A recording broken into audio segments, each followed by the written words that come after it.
Good morning, everyone. How we doing here this morning? Really glad that you're here. If you're here for the first time, my name's Tyler, and I'm going to be helping navigate you through the wild world of day trading futures. It's going to be a good day today. The market's been in a little bit of a consolidation, which we will talk about, and we've had quite a reaction here this morning, but we'll get into that. If you're watching this after the stream, you can jump to the key moments using the chapter markers below. And lastly, if you are looking to take your trading to the next level, you can do so in a few ways. You can use the code DTJ, and you can get 80% off your next Apex evaluation account. You can also use the code DTJ if you're interested in take trader profits, which I have a couple thoughts on that, and we'll talk about that here soon. And lastly, you can use the code ARISEN25, all linked in the chat below, and you can join me on our Purpose Driven Trader Academy. And you can join me there in our Discord and build that biblical trading community that I want to see grow. So with that, let's go ahead and open in prayer, and then let's rock and roll. Father, we just honor you this morning. We thank you for the opportunity we have to trade. Thank you for the opportunity we have to build wealth. Father, I pray for your presence to be with us. Father, your word says that you would never leave us or forsake us, but that you would be with us in and through all things. Even in our journey of becoming profitable, our journey to replacing our income, or our journey to $1 million. Father, I thank you that you're with us and you're watching over us, Father. I pray for a blessing over everyone here and increase in our trading. In Jesus' name, amen. Hey, folks, how we doing this morning? JB, good morning. Byron, good morning. MR, Wilhelm, Dominic, good morning. Tony, what's up? Ted, good morning. Matthew, how you doing, my friend? Folks, it's going to be a good day today. The market's a little consolidating. We'll get into my higher time frame. We'll start putting together our analysis for the day here in a second. Let's actually, you know what? Let's just begin. That's a good place for us to start. Let's take a look and see what we got going on. All right. So from a higher time frame perspective, we are looking at the daily chart here. We got our high, our low, and our midpoint of the previous day range. Now, as you'll notice, I still have Friday's equilibrium here. And you'll also notice that I added this fair value gap, this daily fair value gap sitting right here. This is now an inversion fair value gap. We saw it run higher and come back down once, found support twice, ran higher, but we never ran these highs. So what this is telling me is one of two things. Either we are running lower, or we're in consolidation. We're going to find support at this inversion fair value gap, and then we'll continue higher once we get enough support to move higher. It's one of those two options, obviously. It's either up or down. I mean, it's a 50-50 shot here, folks. So it's not rocket science that we're trying to figure out. But what we're looking at is, does this daily inversion fair value gap continue to support price? Now, I'm still interested in this Friday's equilibrium. I still want that to hit. That is kind of my target, if I could call a target out. That's from the daily perspective. Let's drop down to the 4-hour. 4-hour does not look pretty at all. A lot of wikis, a lot of back and forth. It really doesn't look good. If we look at the previous 4-hour candle, though, we have that 4-hour candle, which was the London session, create the London low and London high, and nothing's been hit. Before I do anything, folks, more than likely, I'm going to wait for either the low or the high to be hit, or us be very close. That tells me we're going to run that, because we're inside of no man's land, in my opinion. We had a bullish candle that failed to go higher, and now potentially we're going to run lower, but honestly, we're inside a big 1-minute fair value gap. What's going to happen there? I'm not sure. Dropping down to the 1-hour. So if I have a bullish bias and a bearish bias, or a bullish target and a bearish target, my bearish target is going to be the Friday equilibrium. That's my bearish target. Okay, that's what I want to see. I would like to target that. I would love to be a part of that. If I can't, maybe a reaction from that. That's a possibility. Okay, so there's my bearish idea. Now for a bullish scenario, also I did change my new day opening gaps. I went from the dashes to the dots. I wanted to separate the weekly from the daily because I removed the daily a lot quicker than I removed the weekly. So I just wanted it slightly different. So these dotted hash or these dotted marks is the new day opening gap low and then the new day opening gap high. Now it's a big gap and we over London session filled half of it. So we could still see the previous day low as a target and the new week and new day, all this area right here be as my bullish target. I'm not looking for something crazy right now. I'm not sure if we're going to consolidate or if we're going to really expand. We'll see. But that's kind of what I'm looking at. Why do I say the previous day low when it's already been tagged right here? Because it's going to and has a high probability of tagging that previous day low during the New York session. So if it can tag this and find support, maybe we run for the London high. That's also an option as well. So now that we have our targets above and below current price, we now need to put together our narrative. And to put together our narrative, we're looking at higher time frame and lower time frame charts to really put together our narrative. We do have this BPR. This is really interesting. Does this BPR hold or does it fail? I personally want to see it fail. I want to see it fail and I want to see this hit. I mean, as you can tell, I really have favoritism towards Friday's equal or midpoint. So I really want to see that fail if we can. But we're currently in the 30-minute fair value gap right now and inside a 15-minute fair value gap as well. We have our current day's low and London low sitting right here, which can be a point of interest as well. So we have our 5-minute, nothing here other than this big 5-minute fair value gap. I'm not really interested in that. And then we have our big 1 minute. So that comes to what happened at 426. I have no idea what happened at 426. Does anybody know? 427. That's crazy.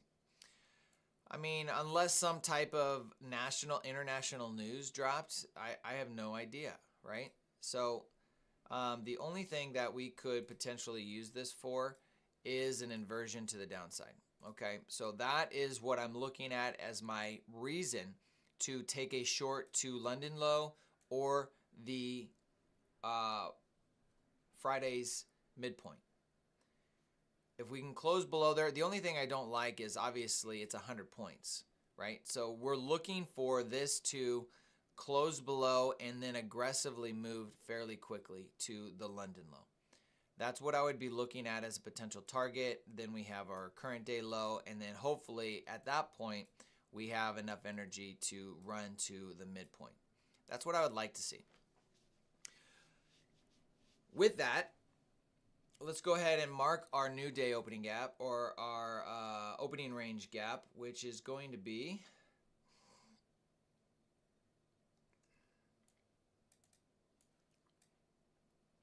sitting up here. So we're going to have a large new day opening gap, or excuse me, a large opening range gap.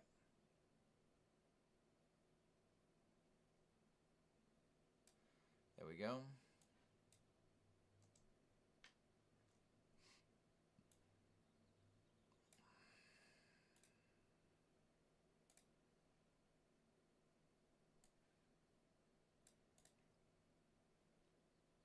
I don't like a lot of yellow on my screen, so I like to shrink it up. I apologize. I didn't shrink down my...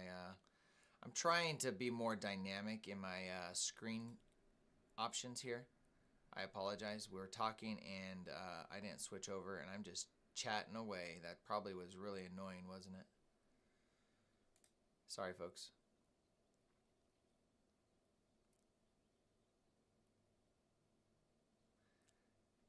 Dominic, yes, it was a little big, wasn't it? Don't you guys like looking at my face? It's way more interesting than the charts, isn't it? At least it was before the New York Open.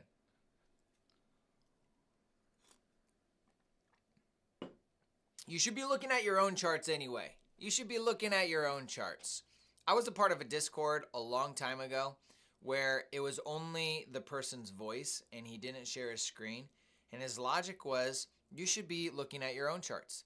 And I didn't disagree with him. Honestly, there was some validity in that statement. So I will do everything I can to make sure I'm verbalizing the actual locations, times, and candles for the locations if you're looking at your chart, because I think that's important. Okay. So we have our new day opening gap. That will be solidified at 9:30. But until then, guys, honestly, I'm probably not going to do anything crazy. This is in no man's land. From that crazy candle at 427 to its high at 442, this is no man's land. This is, I can do whatever I want and go whatever direction I want. We don't want to mess with that. There's nothing intrinsically valuable in this range. This is why I'm looking at the breakout of this range as my potential area of interest. Okay, so we got 43 seconds before the market opens.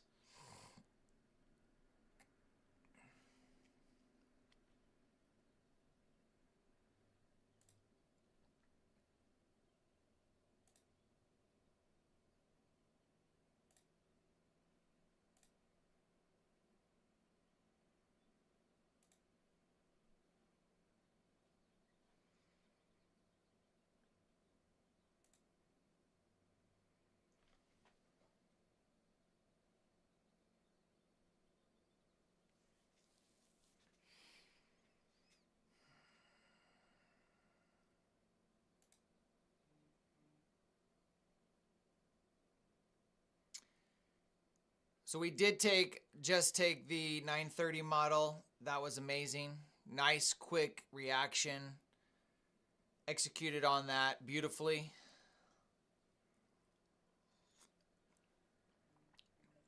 If you were part of the Discord, hopefully you took that as well.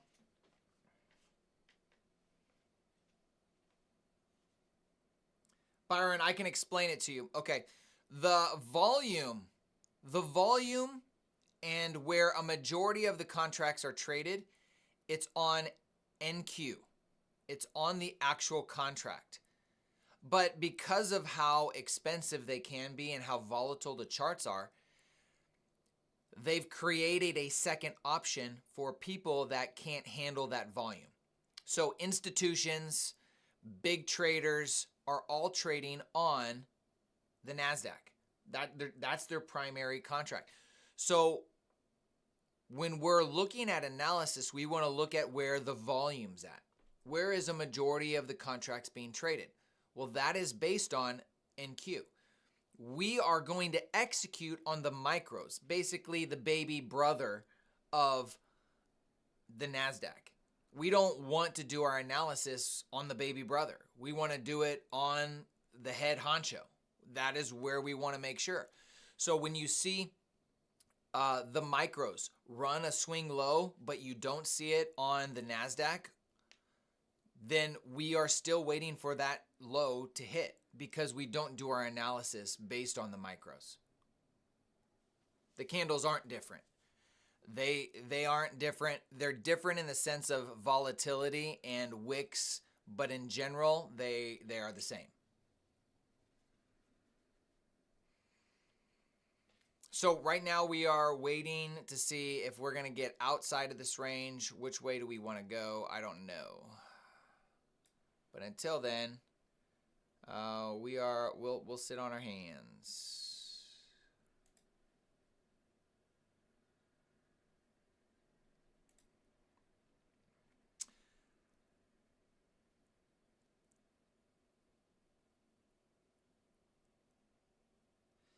But the candles are different. Wicks go to different levels. For instance, a long wick that wicks me out on the micro, that's not on the main. Correct. The micros are known to be a little more wicky.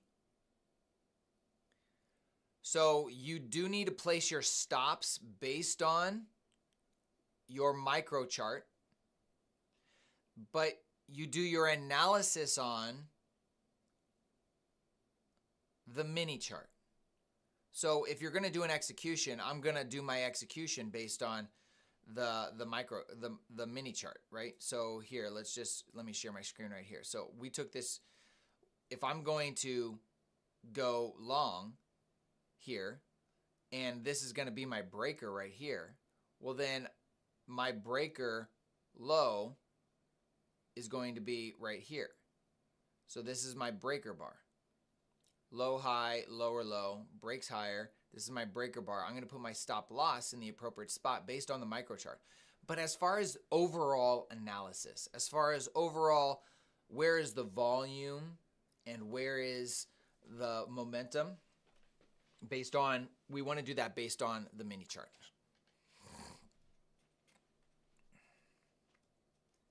Now, there's many times that I will, when I see, if I'm looking at the mini chart, if I see the mini chart hit a specific level, let's say like the breaker that we just marked out, I'll go long based on what I'm seeing here and then look and see where it's correlating. Maybe it actually didn't hit on the micros. Maybe it did. But I'm doing my overall entry based on what I'm seeing on the mini contracts, and then I do the rest of my management on the micros.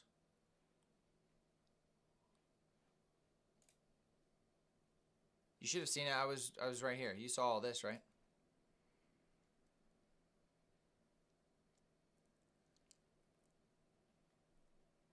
Yeah, okay, good. Perfect. All right, so right now we are still waiting. I'm going to be sitting out for the first 15 minutes. That's a personal rule that I'm instituting for me, and I've been happy with it so far.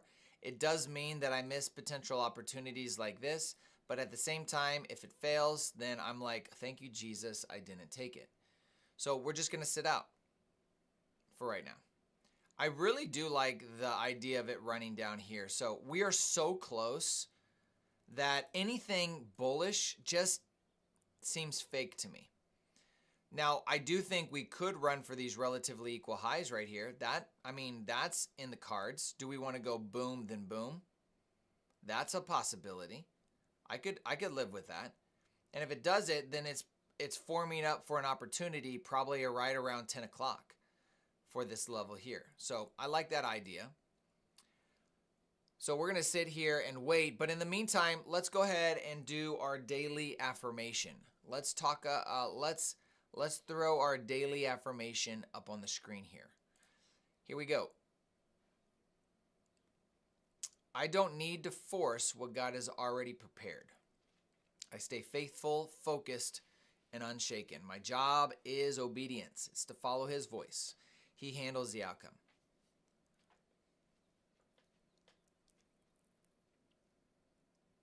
I don't need to force what God has already prepared. What does that mean?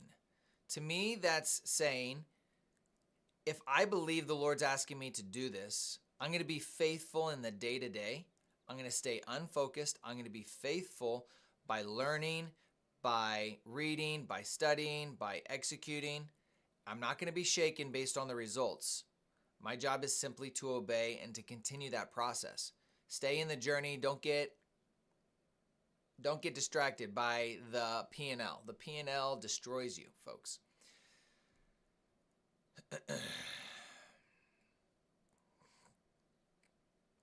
There it is.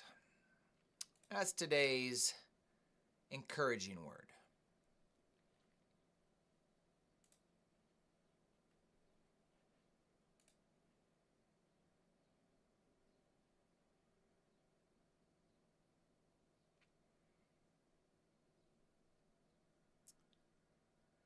JB, yes. Let's do that off stream, And what I'll do is I will do a Discord stream on that specifically. We can go over several examples. So why don't we do that? Let's see, today's Wednesday. Why don't we do that later today? I'll either do a live on there or I will record a video and do it directly. But let's answer that off stream here.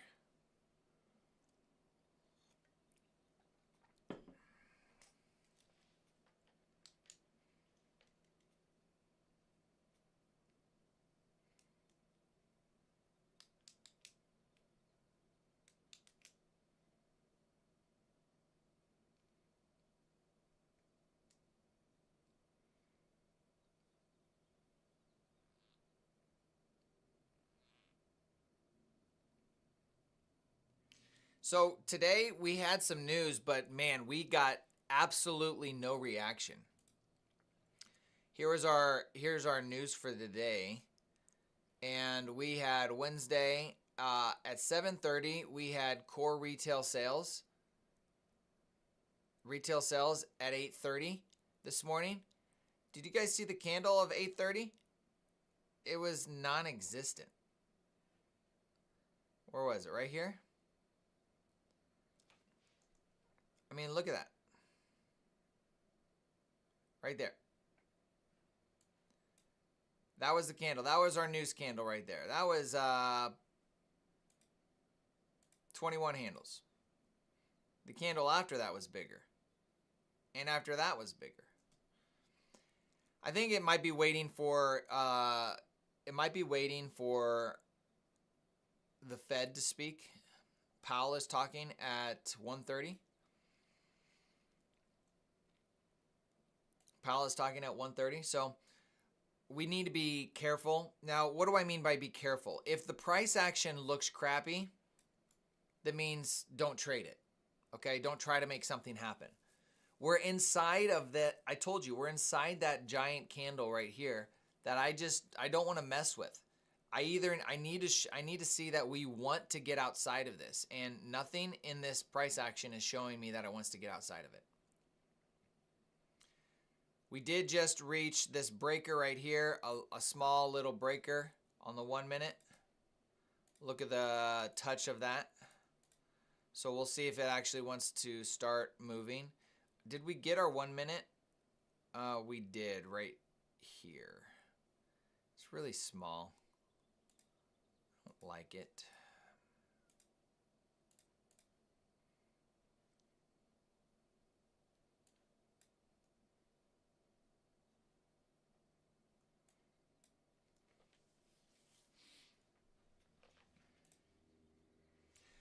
I'm thinking I need another screen.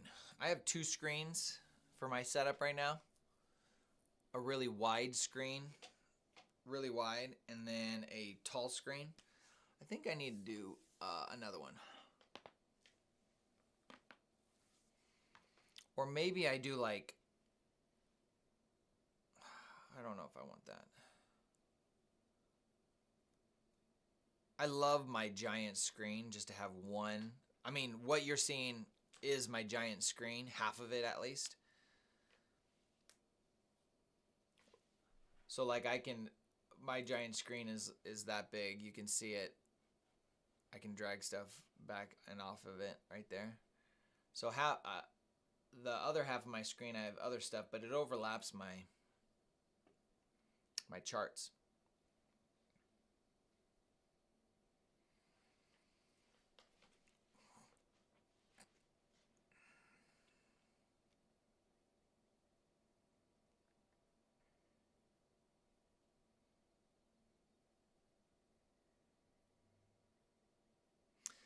I'll tell you that order flow doesn't look that bad. Price action itself doesn't look, in the last 12 minutes, it doesn't look that bad. We've respected the order block and breaker right here. The bodies are respecting these order blocks and respecting the first fair value gap. It respected this breaker right here. So it doesn't look bad. It's just I don't have anything high conviction right now.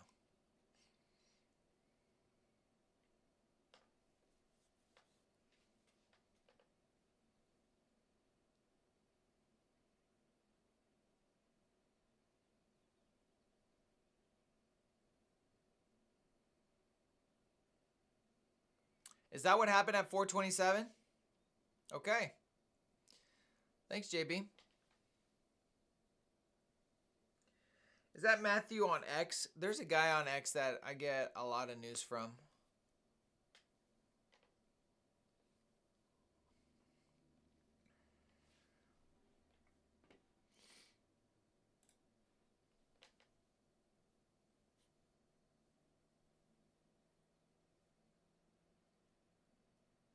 Oh, okay, cool. Well, thanks, Matthew.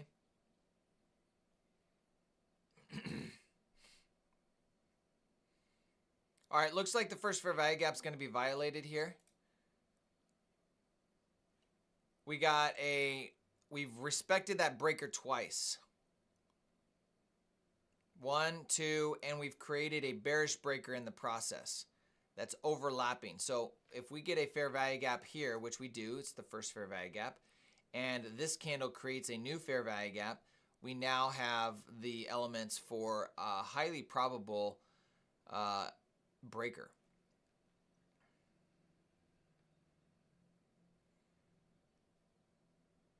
If it dares to come back up and touch it. Sometimes it doesn't.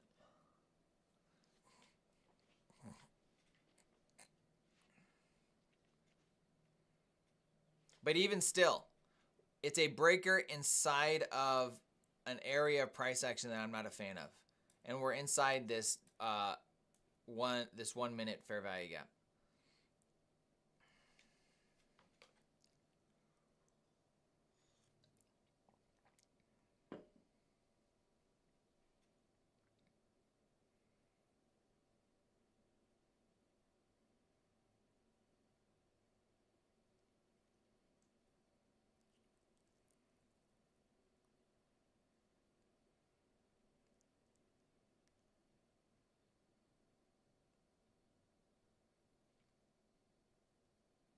All right, we got the green light to trade.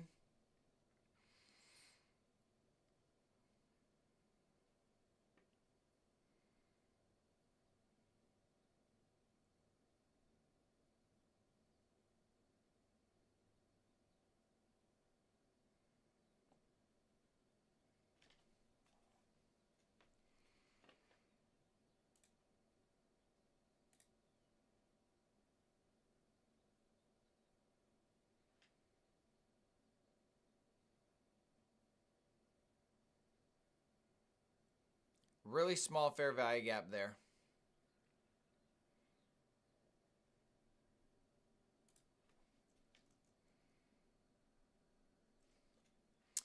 And I'm not a fan of doing this, but we're going to. There's a 30-second fair value gap right here. That looks probable. If it breaks to run this low, stop would be moved to break even inside of this fair value gap, especially if we're hitting this breaker and we've respected this first fair value gap. So there's a few options here if you're interested in participating in that. The only reason I potentially like it is it's in the direction of the Friday low that I'm interested in, or the Friday midpoint.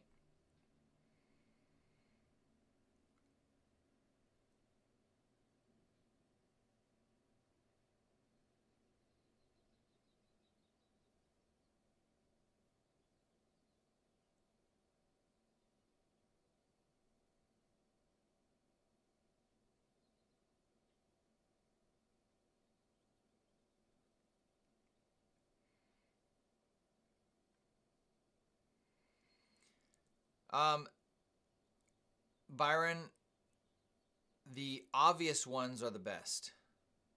Think obvious. This is why I was like, I'm not a fan of this first fair value gap because it's not obvious, but it can still work. But this 30-second is obvious, right? It's followed by this aggressive down candle and then up closed candle, and then it left this 30-second fair value gap. I'm willing to take a risk on this. I want to mitigate that risk fairly quickly. As soon as we hit that low, my stop would be moved to break even. But I think I would be interested in this trade to the downside. We did hit a breaker. It's based off is coming up to this breaker.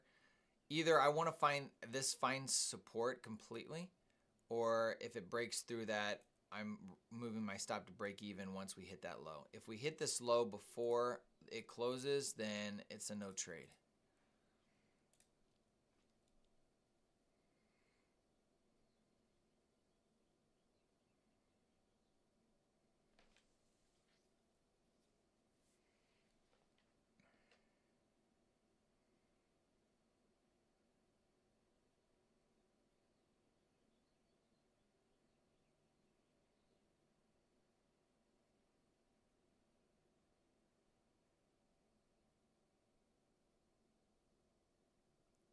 Sony, I am not in a trade. No.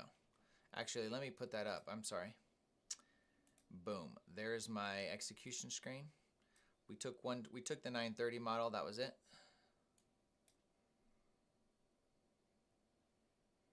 There's a overlapping breaker right here with this fair value gap. I don't have a ton of interest in it. I'm not going to do anything. That, to me, I'm just reading order flow at this point. So Byron, the best way that you learn is you stay in front of the charts for a very long time. And you start recognizing all these breakers. And you're like, oh, this one worked. Oh, this one didn't work. Why? And you start asking questions and you stay on the charts for a long time. I have spent, I can't even give you a number. I have no idea. I have no idea how many hours upon hours upon hours I've sat in front of charts. Probably thousands. Probably thousands. Or at least 8,000.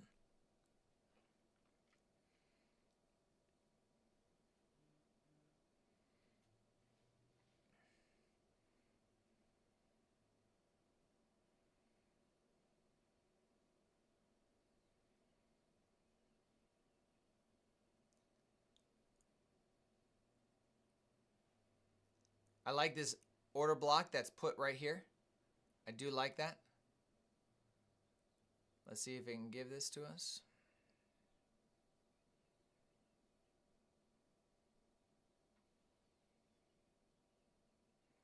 Do you see this order block, this up close candle right here?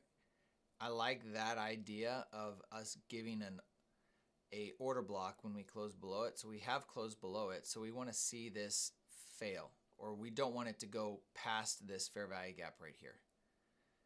Small little fair value gap. We want to see it find resistance, roll over, close, and then that would be a nice entry.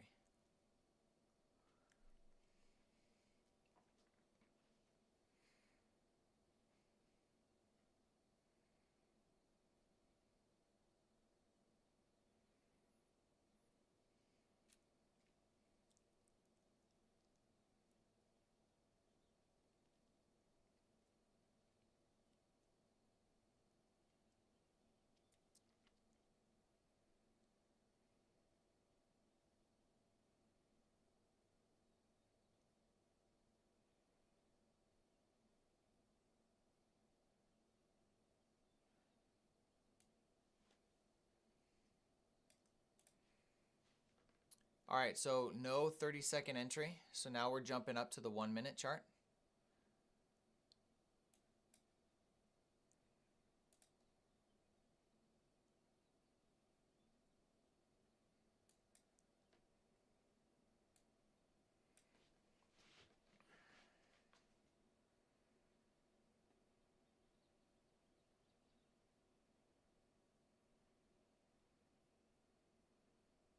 I really like these breakers. Look at the breaker, the wick touching the wick right here. Beautiful, beautiful execution, or I should say beautiful price action right there. And then the bodies respected this bottom one. So here's a breaker, respected. Here's a breaker, wicked and touched. Left a fair value gap, rolling over. I like everything about this.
I'm not 100% sure if I'm going to take this right away. I might want it to see if it wants to come back up and tag this level again. It's a decent entry. It really is. If I can get a little bit of a retracement in here, that's what I would prefer.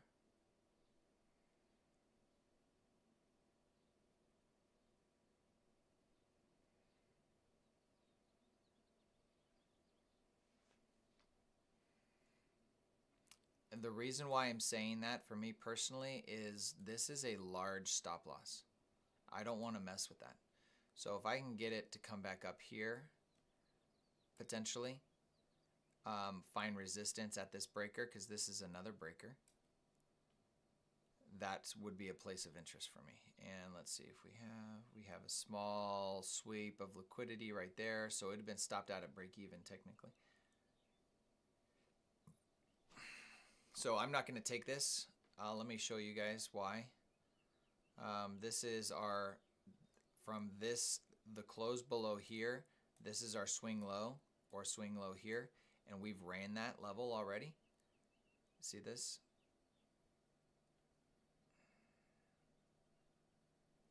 We swept that right here.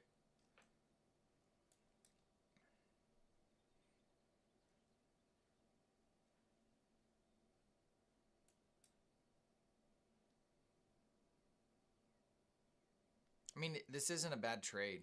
I just think there's going to be another opportunity. I don't think the downside move is the move of the day, is what I'm trying to say. I think it could look like this. Boom, boom. Okay. We already, our narrative that we put together for price is it running down to this low. So we're in line for that to continue. So once we hit this level, that's when I want to see if price wants to start moving back this direction for all of these levels up here. We got the opening range gap. We have the new day opening gap low. We got the previous day low right here, which is a key level. So we have all of these levels right here that I'm interested in. That look at the space that we could participate in that. So if I potentially think that that's going to happen, do I want to try to make something happen here? Potentially, if it's clean and clear enough. But I'm okay waiting is what I'm trying to say. I'm okay sitting here and just missing out on something like this for something potentially much larger. We may not get that larger move. I don't know. But I'm saying that how we've gone down here so far, relatively clean, but I'm just not interested in playing with this large fair value gap. Here's why. Here, look, this would be my entry. This would have been our entry right here, okay? Target would be London lows, and that would be my stop loss. So my risk to reward, my risk is 99 handles. My reward is 41 handles. Is that a good risk to reward?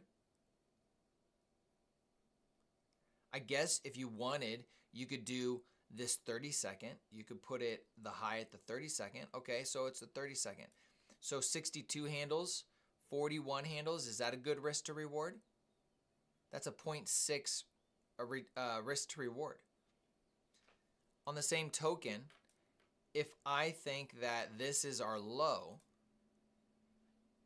okay, and let's just say our stop loss is the low of this inversion fair value gap on the daily. That's 109 handles.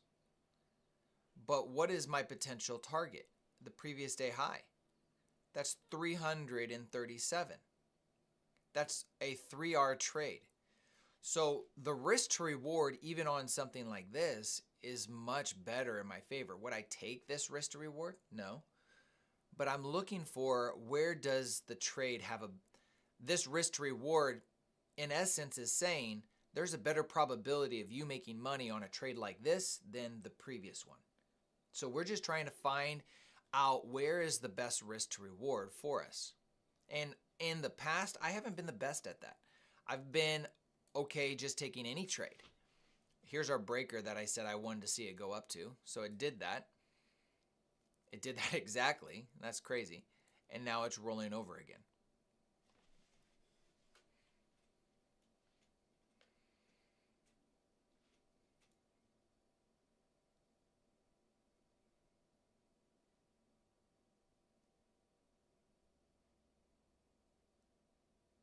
now that we hit this, I don't mind using this, changing my risk to reward to something like this.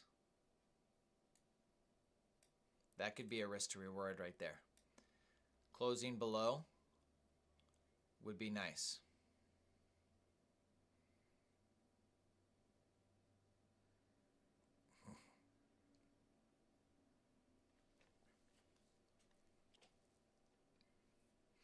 But more than likely, once we hit London low, we'll have a reaction of some kind. Maybe it comes back up to this order block and then rolls over. But I mean, this looks good.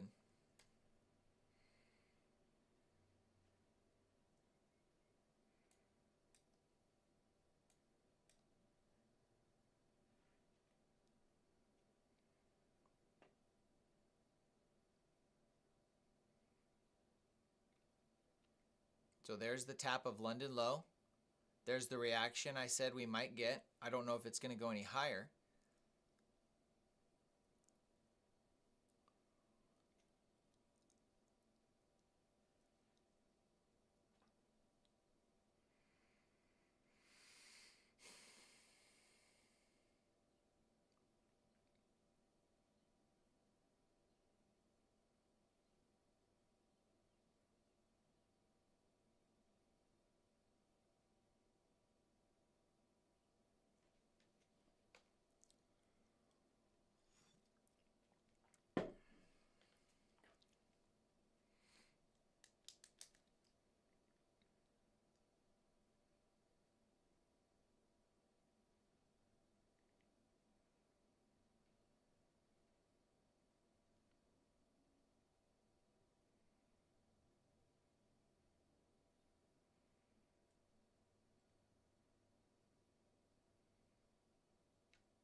I think I'm interested in going short here, folks.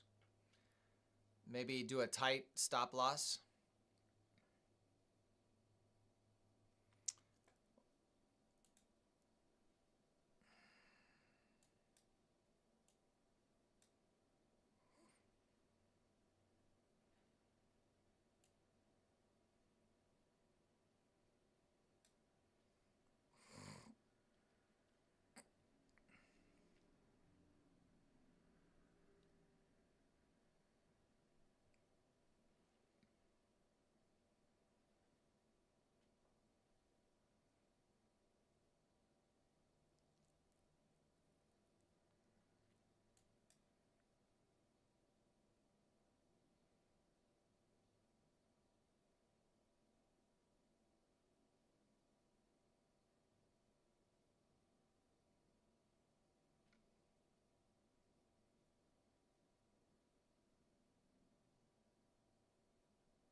I'm hovering over the exit button if we can't push lower here.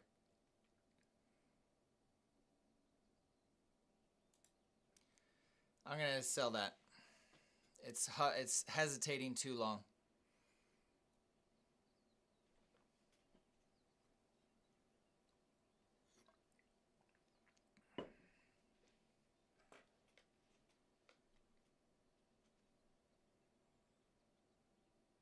Emilio, good morning.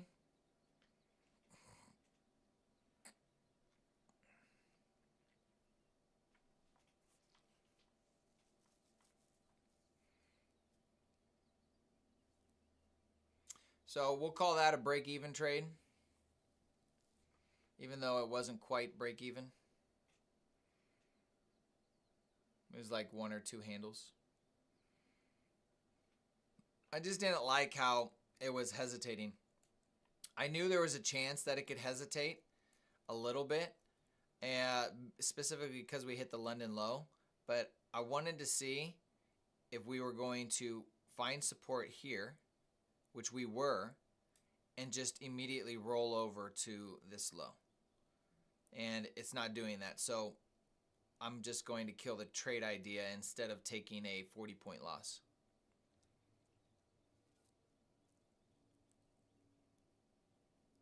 And overall, I might have been a good decision. But even if it starts running lower now, I'm not going to jump in and chase it. There's my hands.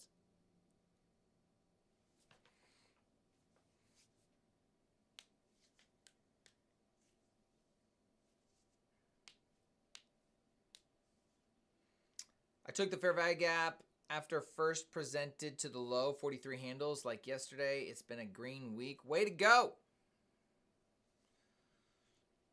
I mean, we've been calling out just about everything on this down move. It's done almost everything except the last thing that I said, and I actually took the trade on. We had the breaker, we had the inversion. We had another inversion. We said it will probably come back up to here. It ran for the London low, and then that's where I decided, oh, well, let's take a shot lower here. Yeah, it's okay. Break-even trade.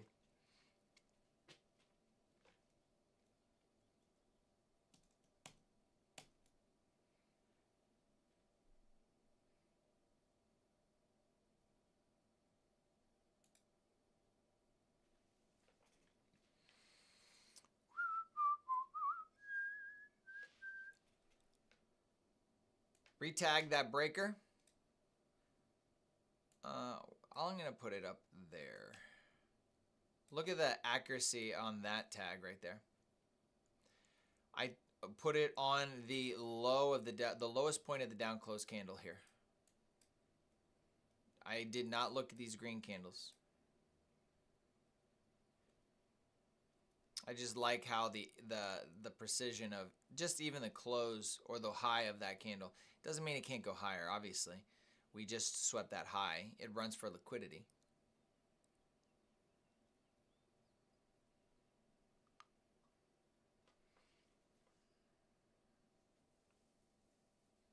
All right, Ted, have a blessed day, man.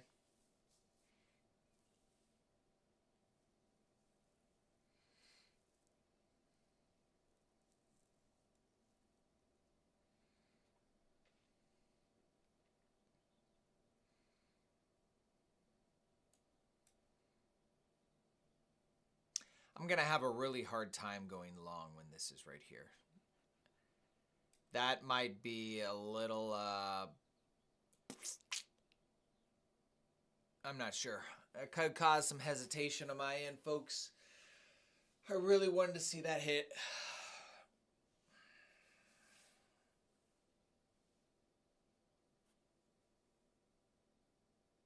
Yes. So we wanted to do the exact opposite we want a fair value gap to do.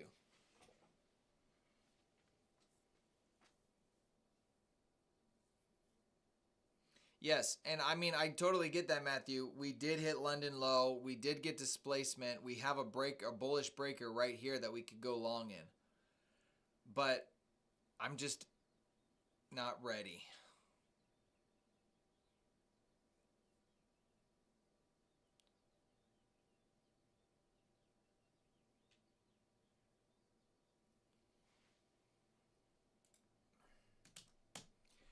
$30-minute.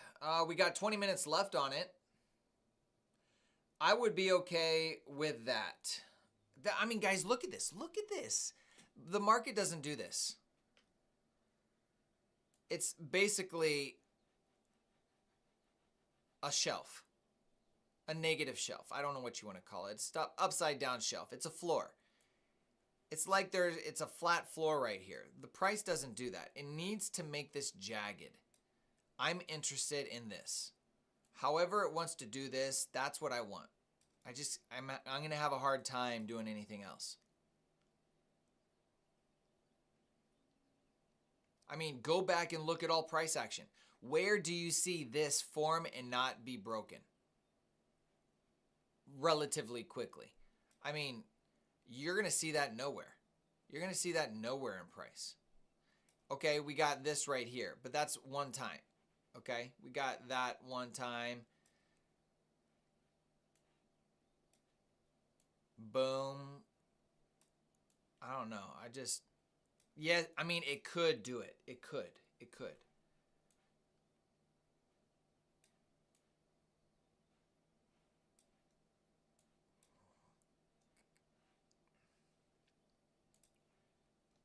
We also have an hourly reversal here.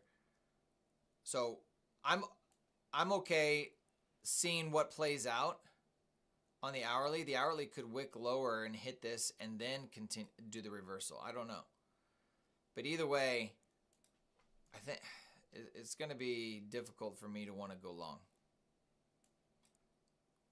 I'm not saying I'm unwilling to do it.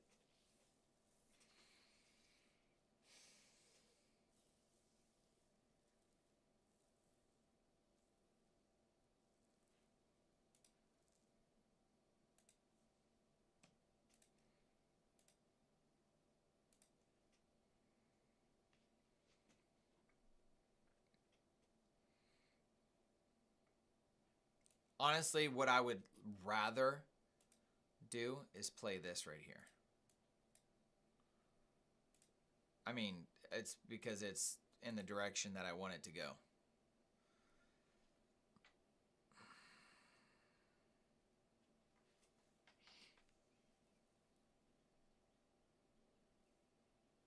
%. And let me rephrase it. Matthew, I don't think I'm confused on direction.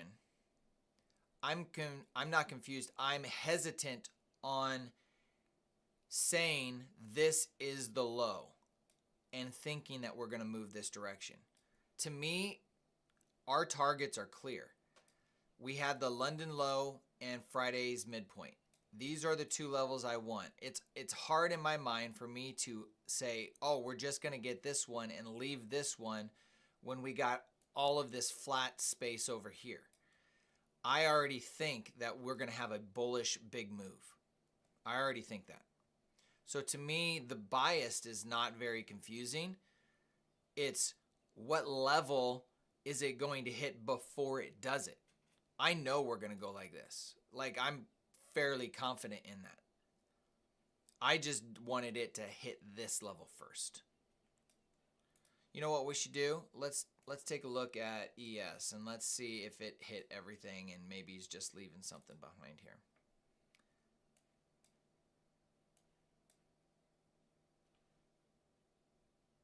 We haven't even hit the London low. Yeah. ES hasn't even hit that London low. I'm not taking anything, folks. This is a reason why I want to be more looking at ES, because ES hasn't hit it either. So why should it now bounce? Let's go to Friday. Let's look at Friday's level here.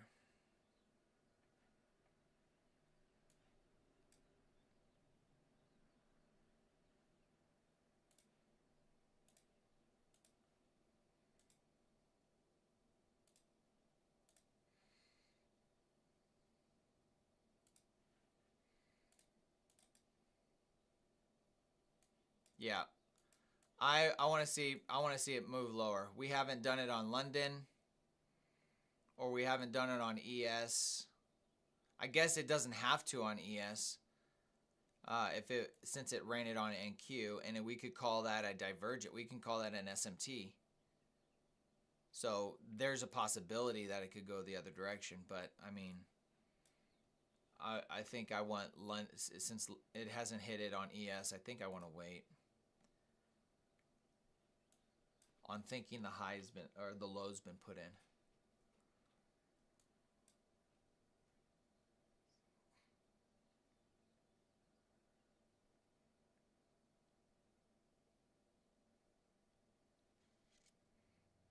What do you guys think about this? Do we go short on that?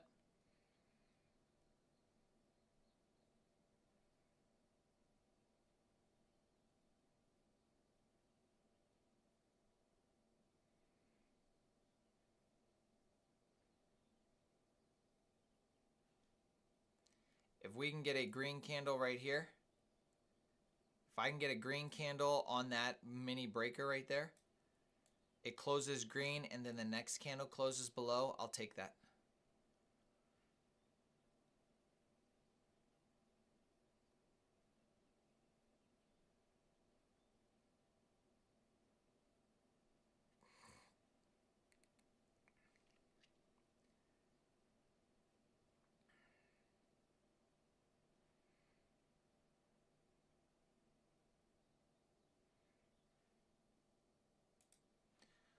The risk to reward is not very much on this.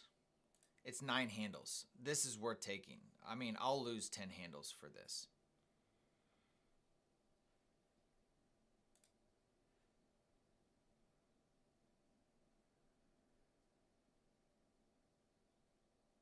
All right, so no close. We got a green candle, like I said I wanted. It could do another green candle. It could do a series of up close candles. But when we get the next red candle, I want it to close below, and then I would take it.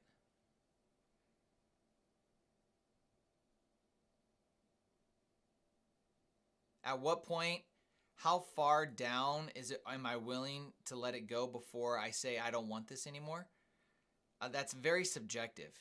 It's a very subjective. You basically got to determine what your risk to reward is, right? So now that's 20 handles. If I was to take it somewhere around here, my risk is 20 handles. Am I willing to take that? Sure. But it's not my favorite.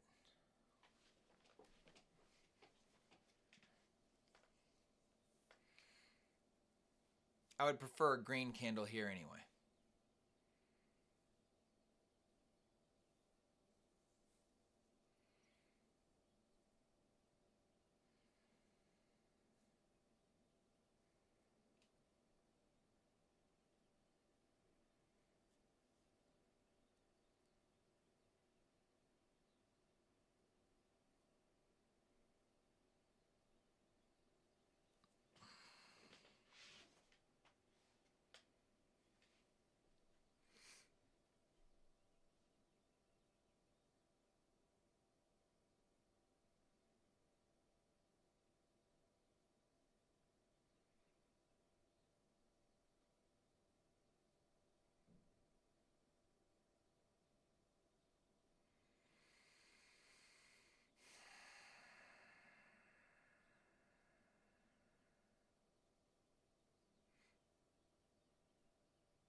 All right, I'm going to take this. Let's see what happens. My stop is a little higher than what it needs to be. It's just sitting there. But if we close above this inversion fair value gap, I will close the trade.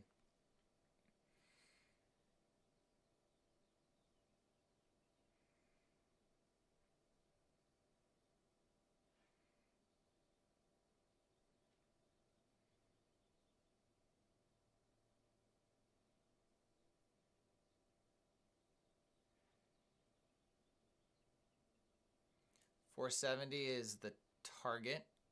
That was what I would prefer it to hit.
Might be in a quick stop out here.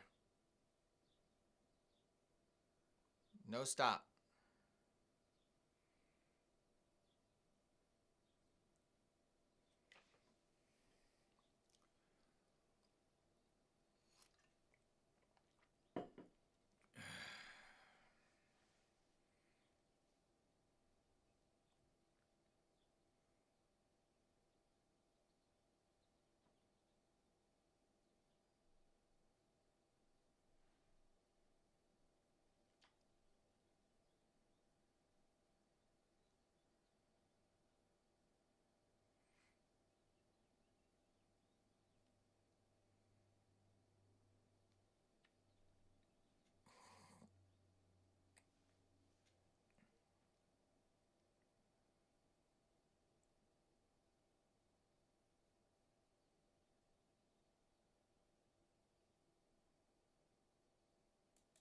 All right, closing that trade. That did not play out. So we sit and wait.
I think we might be sitting here till 11 o'clock.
So looking at this trade that we took, was the risk to reward in our favor? We went short here. Our ideal stop out would have been right there. So 12 handles. To the nearest swing low, it was 25 handles. To the low of day, 43. And to the desired target was 76. So to me, when I look at this risk to reward, to me was better. Now, did we get that risk? No, we ended up stopping out right about there for 24 handles. So, but still, that risk of 24 handles was worth me trying to see if we could get this move right here. And it's as simple as that. It's just a simple risk to reward. I'm determining and making a judgment call. Is this worth taking? Does it meet all my criteria? And for my inversion model, the answer is yes. We had a sweep of liquidity here. We swept. We ran into also this breaker again. We had displacement. No, we didn't have a change in state of delivery, but we had aggressive price action this direction. And we only have one fair value gap in this whole price leg. So this was the area of focus in my mind. I don't regret taking that.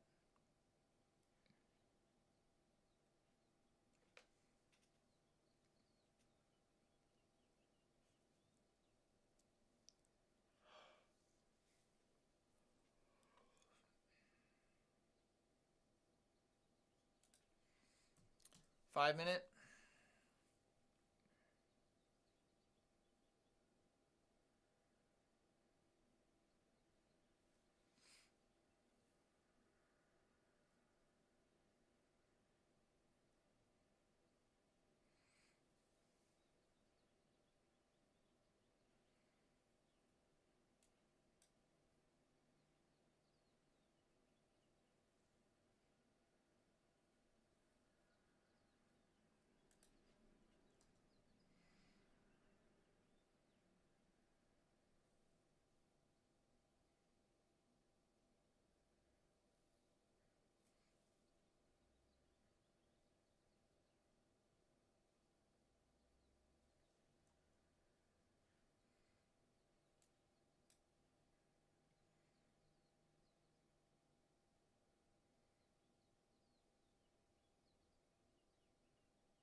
There's a breaker right here, Byron, which we just hit. We swept this liquidity.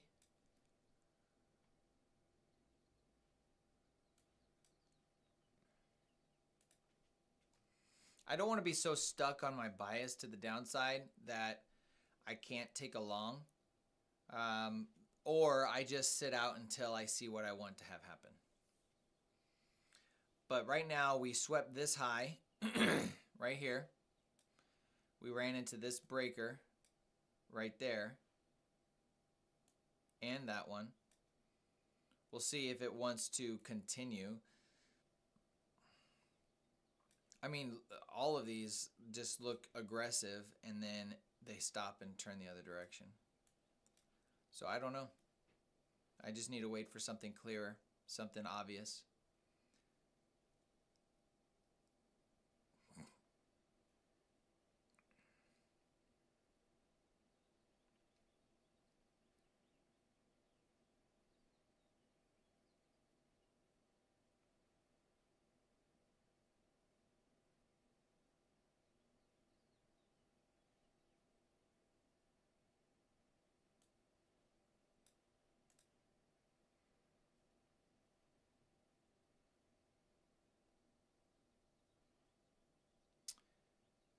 On the 1 minute, it is, yep, that's it.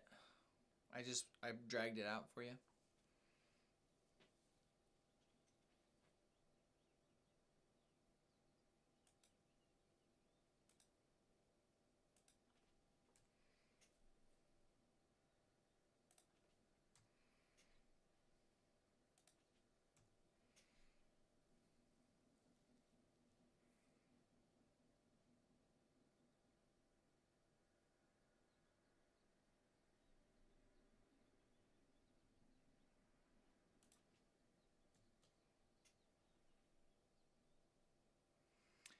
So, all right, here's what I'm willing to do. From a bullish perspective, I'm not willing to go long until we have a 5-minute change in state of delivery, which is going to be right here. Look at the 5-minute candles, all solid. So we use the collection of them, and we use that for our change in state of delivery. Until we reach here, I'm going to be bearish. Until we close above that, I'm going to be bearish. If we close above it, I will look for a breaker long.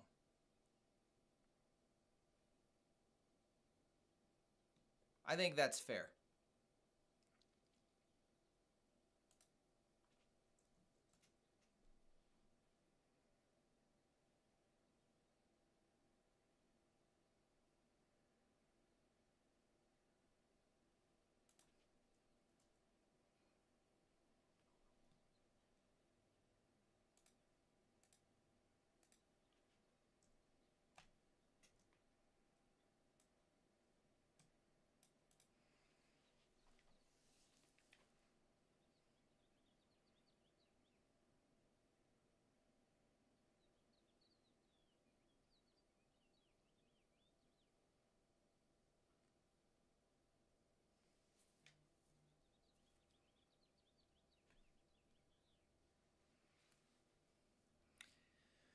I don't want to do anything that's below par. Like I don't want to take a B plus setup.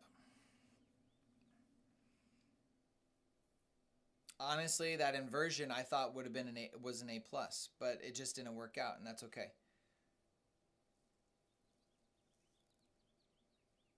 So if the 30-minute close, then you can look for a 3-minute entry.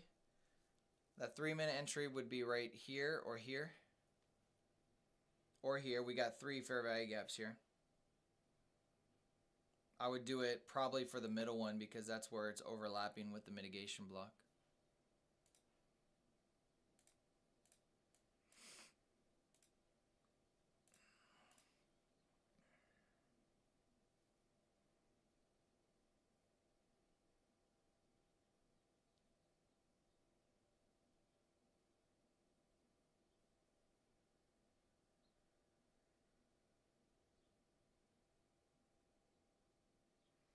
We also have a small BPR on the 3-minute right here. It's interesting.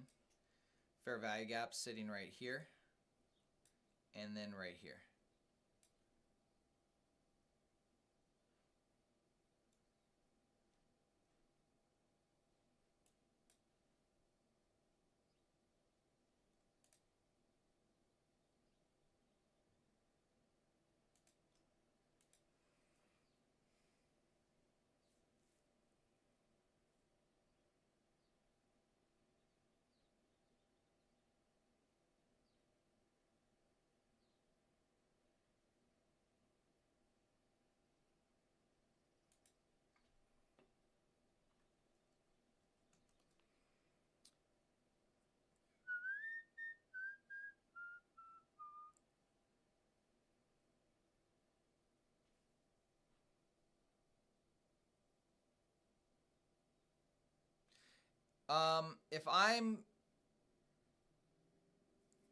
Because I'm in between on longs or shorts right now, I might not consider the 30-minute, but I think I would consider the hourly. If the hourly gives us the hourly reversal signal, we look at the 5-minute, we would take this 5-minute fair value gap long. That means we gotta wait another 30 minutes though. So if it does its thing here, 11 o'clock comes, we hit this, I would go long there. I don't think I want to quite do that yet on the 3-minute. I would prefer us to close above the 5-minute right here and then come back down to the 5-minute again and then use that as my long. I think that's the criteria that I want to wait for and not try to rush it when, for me personally, I see a sell side liquidity or a sell side target that I just was personally probably biased towards. So a 5-minute change in state of delivery followed by a 1-hour reversal model, I would be, well, we need that to take the trade. The 1-hour reversal is not valid unless we close above this 5-minute change in state of delivery on the 5-minute chart. It's not valid. So we would need that. On the 3-minute, let's see if for the 3-minute.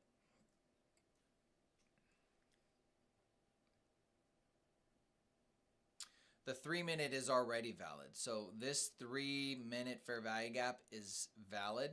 That can be a long. Technically it's valid. We've swept a point of liquidity. We're leaving another point untouched right now. So it's a personal choice. Do I want to take the risk? Is the risk worth it to take a long here towards these highs and potentially midpoint of the opening range, previous day low? We got all these levels here. Now, it did not tag this 3-minute, but it tagged this 3-minute right here.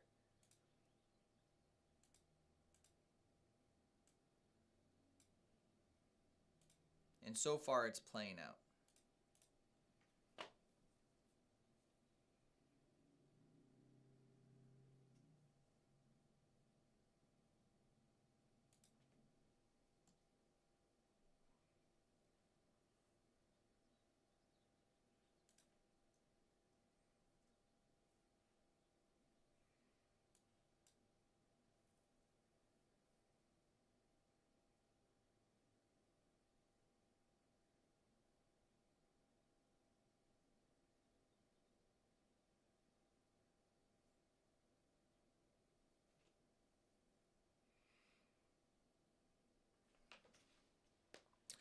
So far today, folks, we have a win on the 930. We had a break-even trade towards the London low that we ended up closing early because I didn't like it. And then we have a loss on the inversion fair value gap to Friday's midpoint. So we're just sitting, waiting for something new.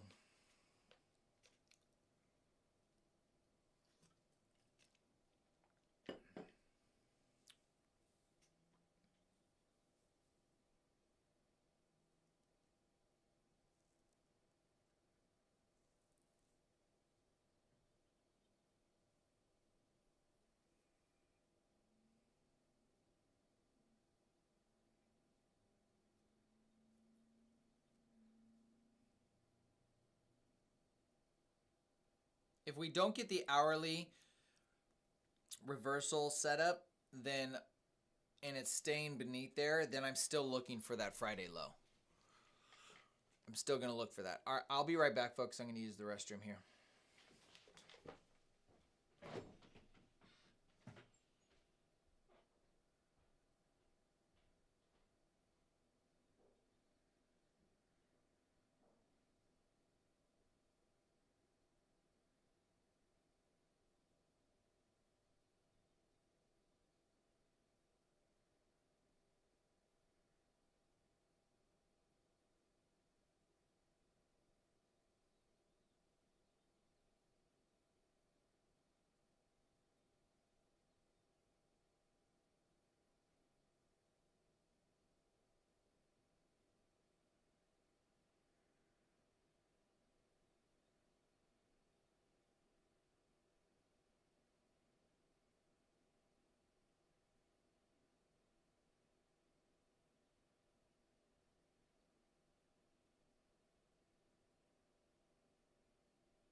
I forgot to mention that today is my 2-year anniversary.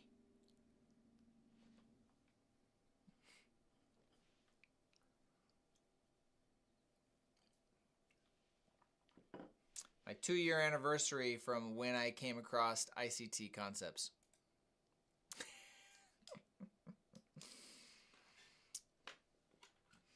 No, I've been married for, if you're thinking marriage, I've been married for 17 years. Crazy, I know. But it's been it's 2 years since the day I came across ICT and learning his concepts.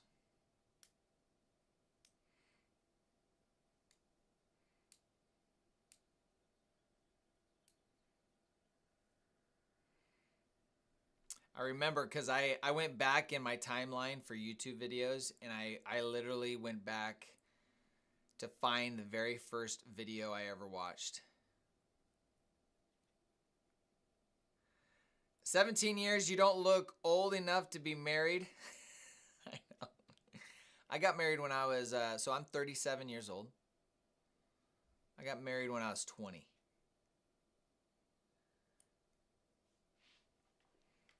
A little tag. Good genes indeed.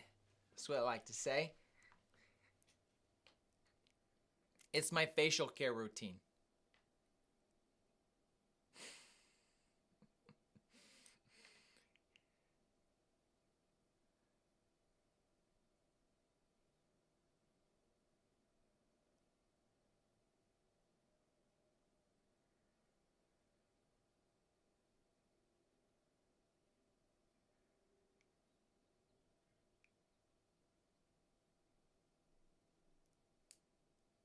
Good for you, Byron.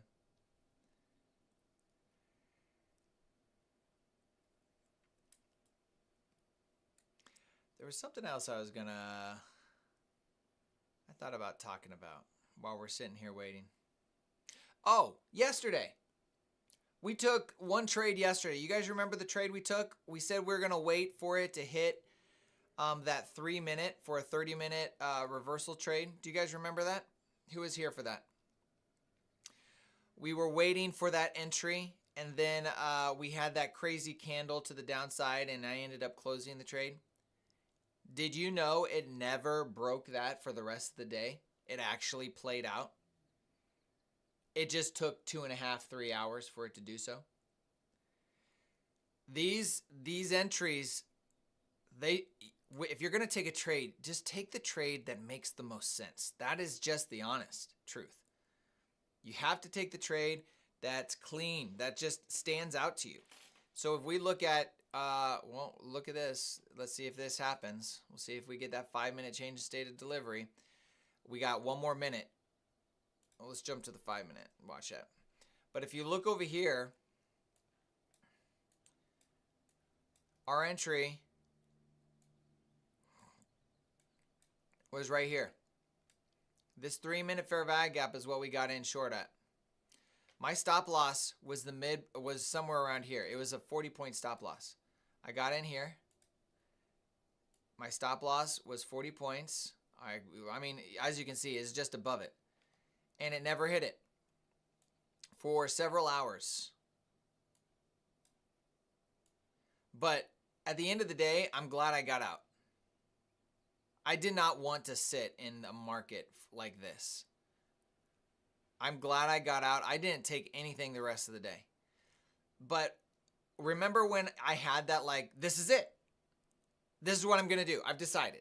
I'm like, I saw it. I'm like, here's the breaker. Here's the 3-minute. I like this. Oh, it's perfect. We're going to do this. I'm going to wait for that entry. We do it, and it runs in our favor. And for the next 3-4 hours, it doesn't break at all. And it runs to target. That is the kind of trade and kind of setup I want right here. And let's see if we close in 14 seconds above that 5-minute. That's the kind of setup. That's what I'm looking for. That's what I want in a trade that I'm going to take.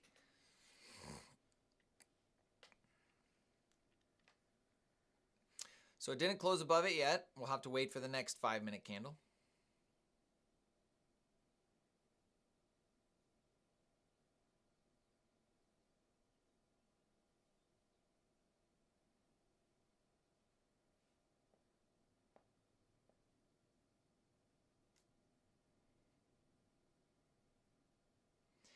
I guess you could call this a 5-minute change in state of delivery right here on this 5-minute candle, a close above that. Either way, we're looking for price to come all the way back down here.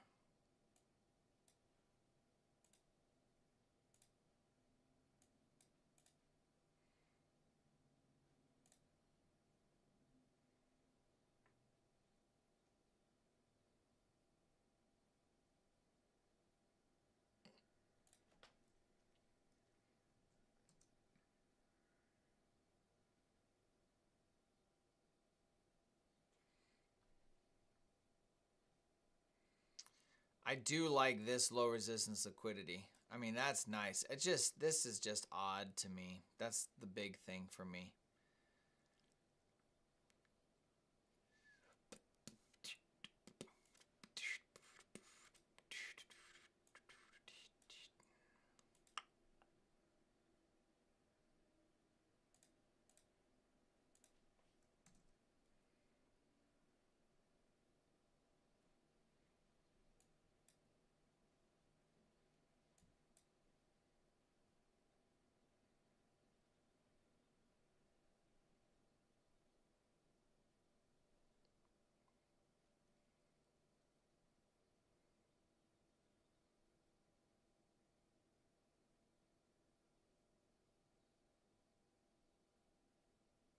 I haven't had any issues with that, Byron.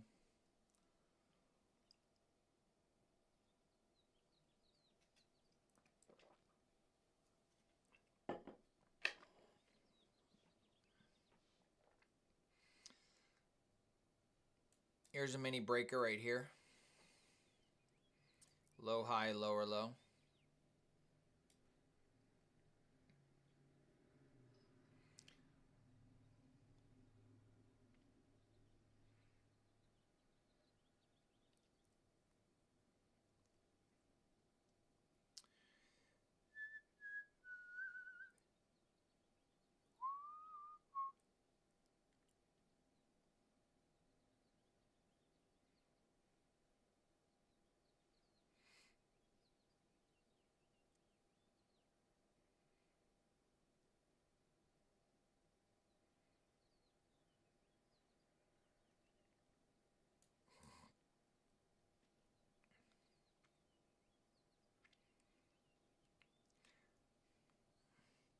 Guys, I still think I'm biased to the downside.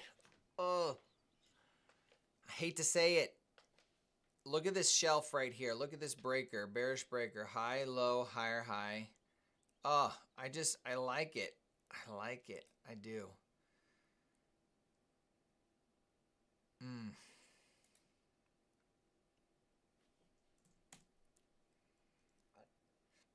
But we do have a 15-minute change in state of delivery right here. We have reason for us to move higher. I know that. I know that.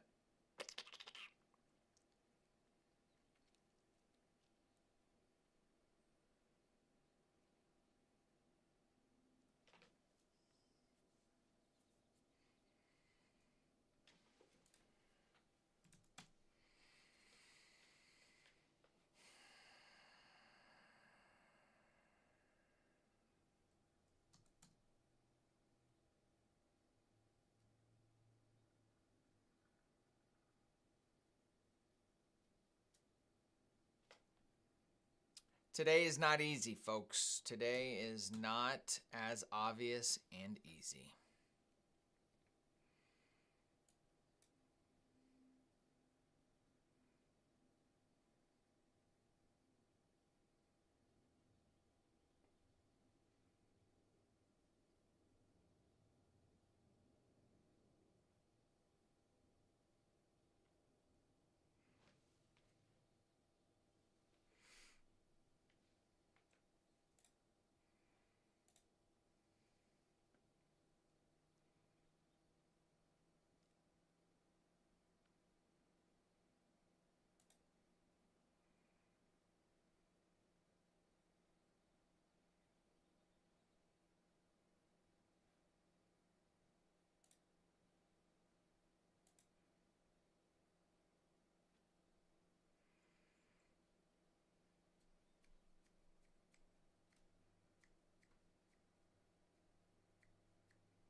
So where I'm sitting right now, I'm still 50-50 on do I want to go short or do I want to go long.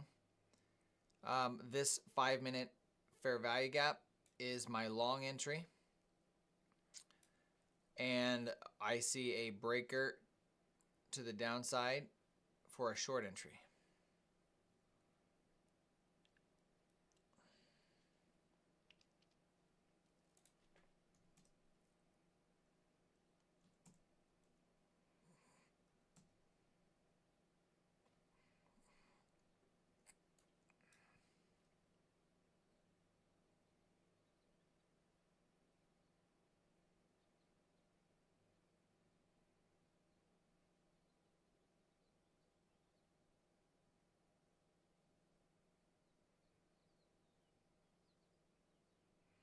This 2-minute short doesn't look bad.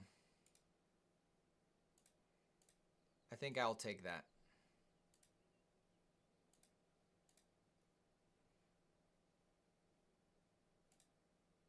If it gives it to us.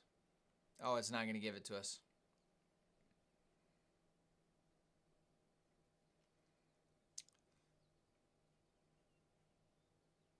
That was a quick sweep, quick change.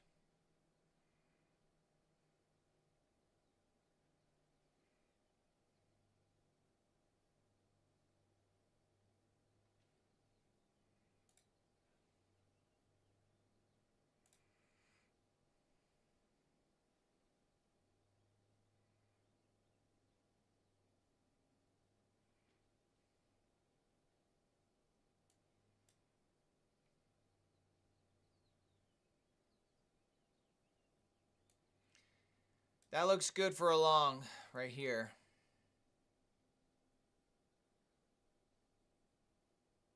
But not any particular model other than this breaker right here off of this 2-minute.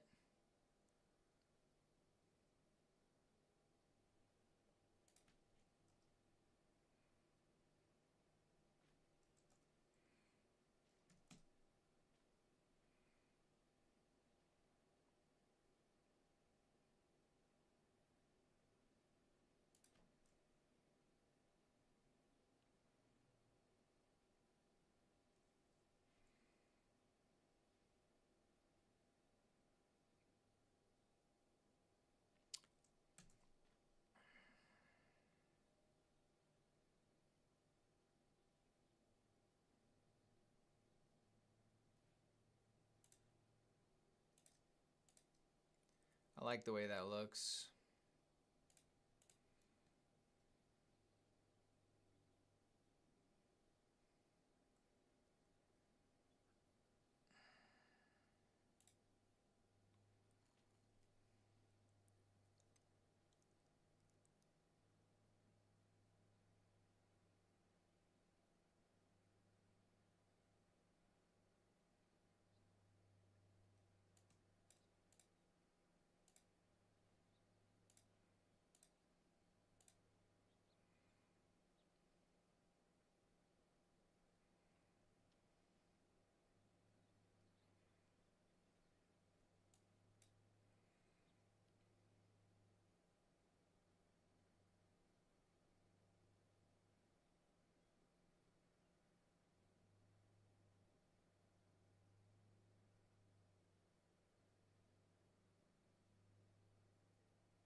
All right, let's see if we get some displacement here or if we're going to wick back up.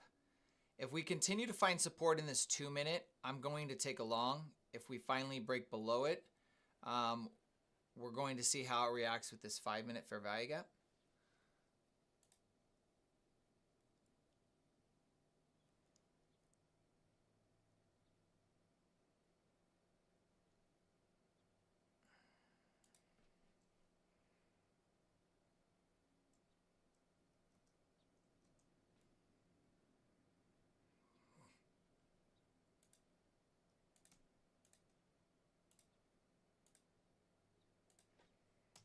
All right.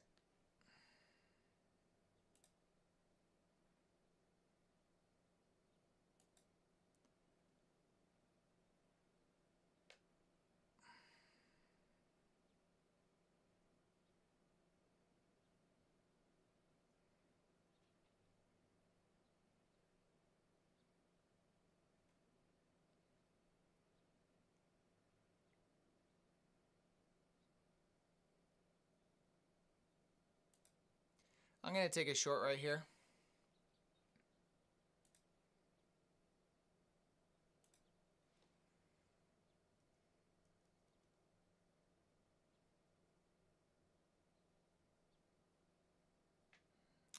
Hang on here. It's not going to let me do that.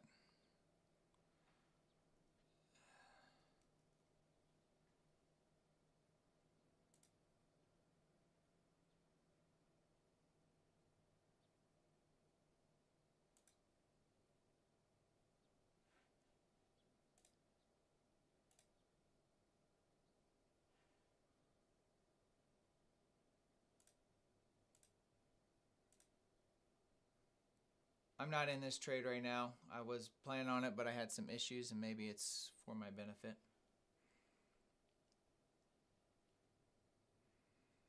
Let's see if this 2 minute holds. This inversion, it's treated as an inversion.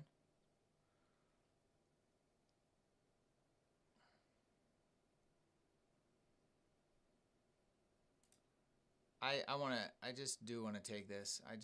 I like it.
I really like this shelf right here. Basically, we did dip into the 5-minute, but we haven't dipped deeper. So I'm watching to see if we can get down into here and how we react. If we get down here, find support inside this 5-minute, I'll be looking to close the trade. If we can run through it, I'll be looking to probably sell it. Or we can get through it, I'll hold it for a bigger move.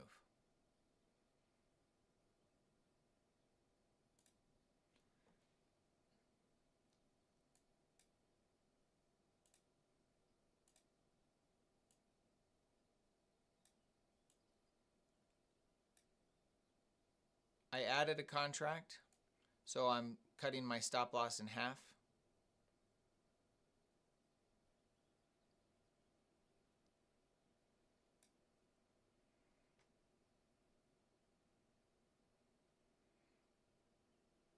It looked way better when it was dropping there. I thought it might actually give me a nice entry.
Stop loss right now is above the midpoint of the 11 a.m. candle.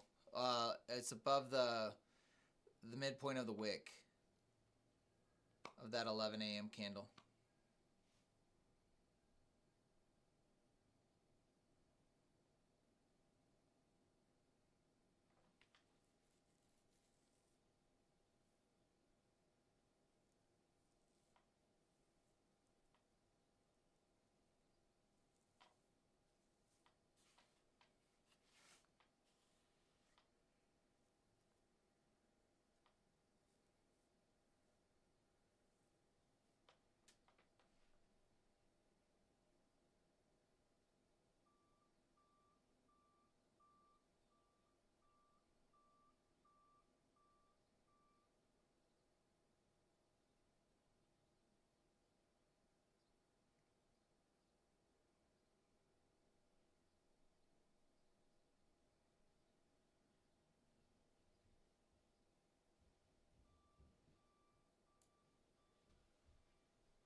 Stops move to break even.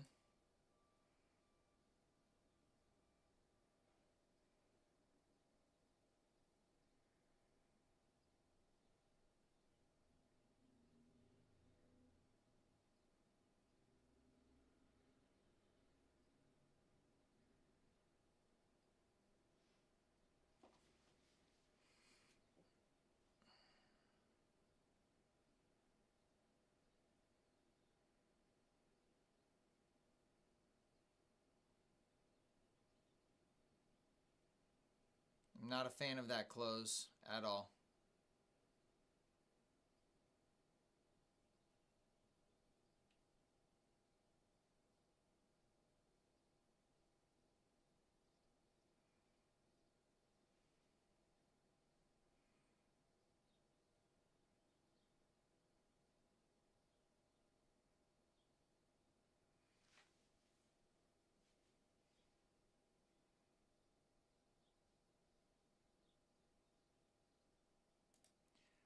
I'm going to take one contract out.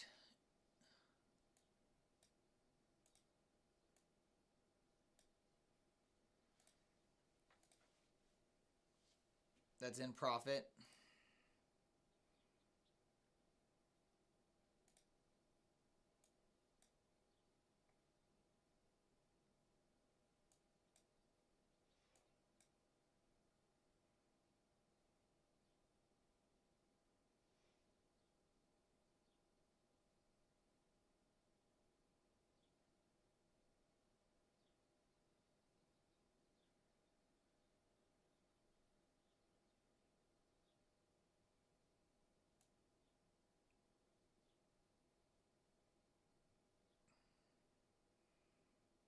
I think I'm going to close the trade. I'm going to get out of that trade, folks. We have an hourly reversal. It came into the 5-minute. It's stalled and now pushing higher.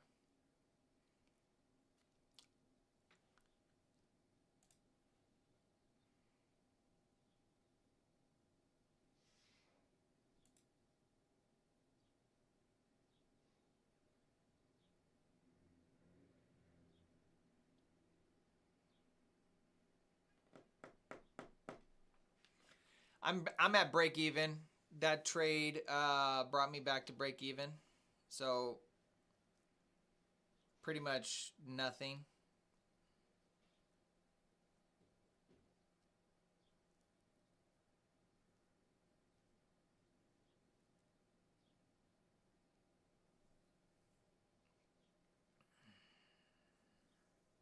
You see how, not necessarily inconfident, but just, you know, when there's two sides of this trade, it just makes it much more difficult to take.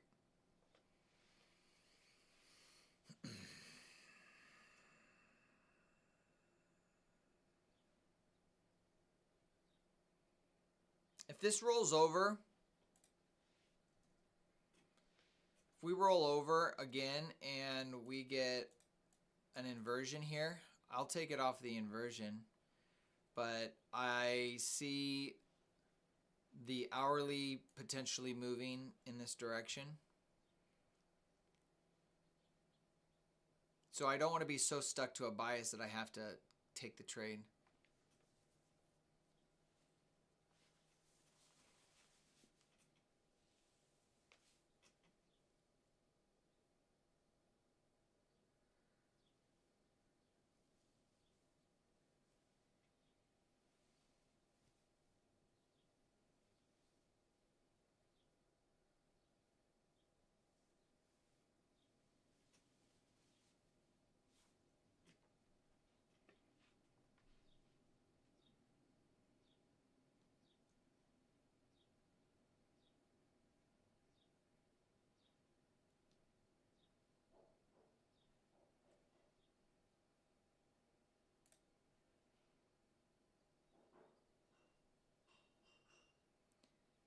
We might be waiting till lunch hour, to be honest. That's a possibility.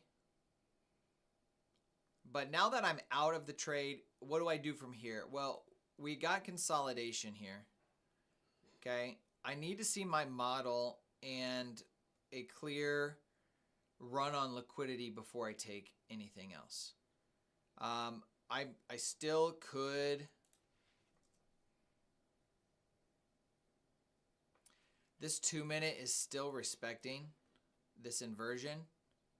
So this breaker is still valid until we close above this 2-minute fair value or 2-minute order block right here.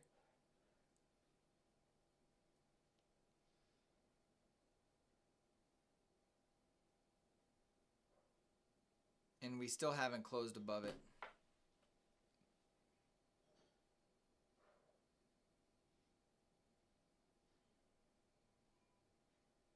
Model setup, yes. A model is a, do I see my setup? Do I see my model? Yeah, same thing.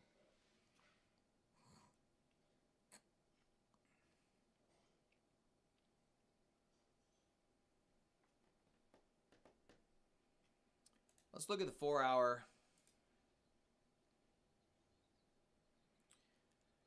4-hour has a reversal on here. We'd have to wait for the next 4-hour candle though to get a 15-minute entry, and we don't have a 15-minute fair value gap. I mean, if we're gonna refrain from going lower, the long looks, it looks really nice. You got all this low resistance liquidity right here. I mean, that just looks like ready to be grabbed. But these equal lows are such a strong point of support in the mind of the retail buyer that you probably have tons of retail buyers going long, and it just would make sense for price to just want to run that first because you got a bunch of stops sitting right below this. It runs it and then it goes long. That's just the thing that makes the most sense.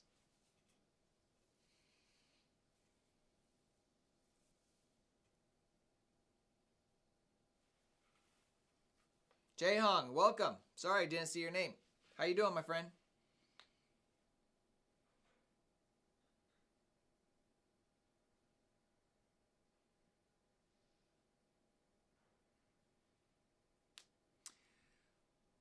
What did we miss? What did we take today? We took the 930 model.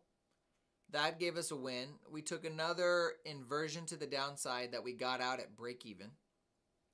Then we took our first loss from another inversion to the downside, trying to target the midpoint of Friday's candle.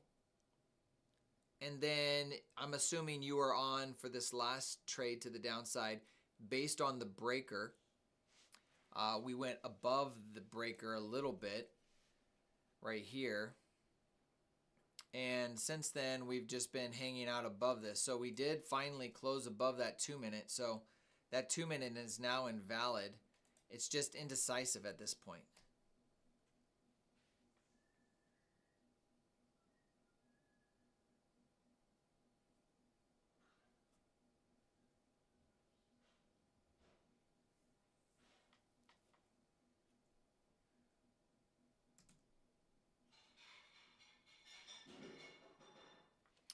But we are staying below the first fair value gap, which is also a breaker.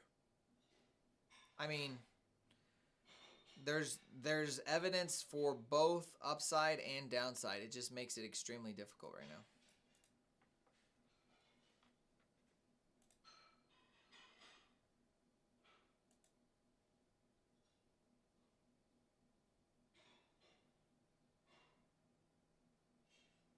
We tagged the first fair value gap again and getting displacement.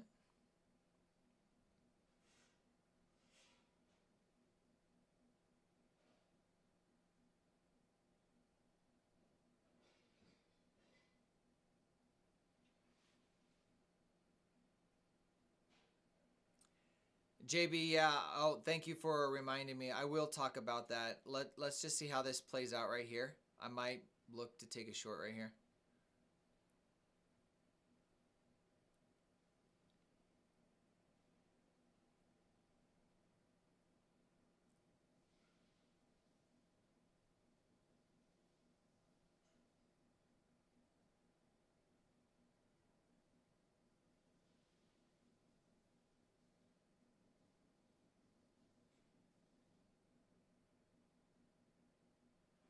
know what? I don't think I'm going to take it. It looks nice, but we didn't sweep liquidity.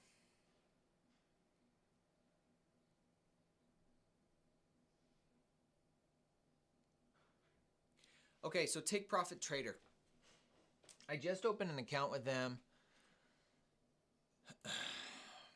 a few days ago. And let me...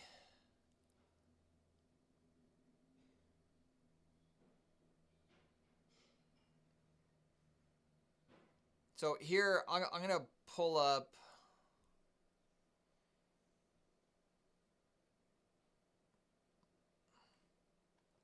The biggest win on the Take Profit Trader is you don't have an activation fee. So if you don't have an activation fee, if you pass your eval account, which your eval, just like Apex, requires you to hit $3,000, you can do it at any point in time, but you're on a monthly subscription until you pass that account. So until you hit $3,000. That $3,000 once hits, you're moved to basically your performance account, and you can take withdrawals. You don't pay anything extra. It is more expensive than Apex for the eval account, but if you pass the eval account, you don't pay $125 for your performance accounts like you do on Apex. The pro of Apex is if you're starting out and you're not concerned, you're concerned that, hey, I want to just use risk. I want to have risk on the table, but I'm not 100% confident that I'm going to be able to pass it because I'm starting out, then Apex is your choice because it's $33 to have that risk on the table, right?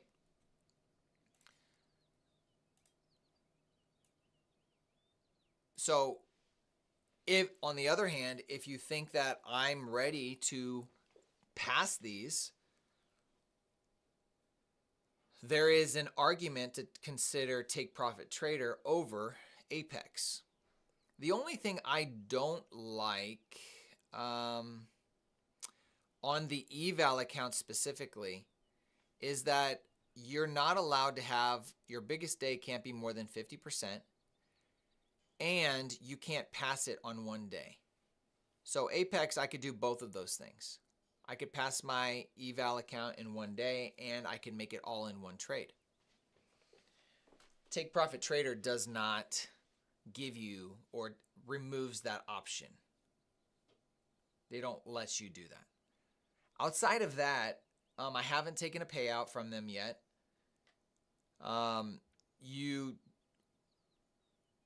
What happens after that, I haven't even researched because I haven't gotten to that point yet. So that's kind of my thoughts initially on that. You can get, let me go to Take Profit Trader. Can I see what it is?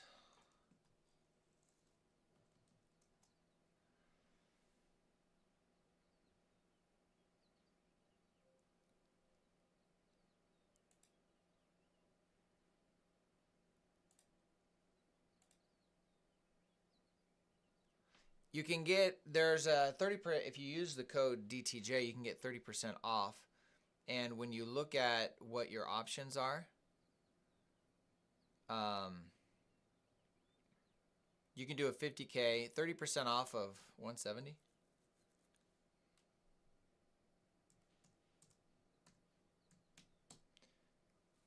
So it's $120 a month, which you're going to pay about $150 for an Apex account. So it's a little bit cheaper if you know you're going to be able to pass it and get into the funded status. It's a little bit cheaper. But if you're looking just to add risk for your trading, Apex is the cheapest way to go.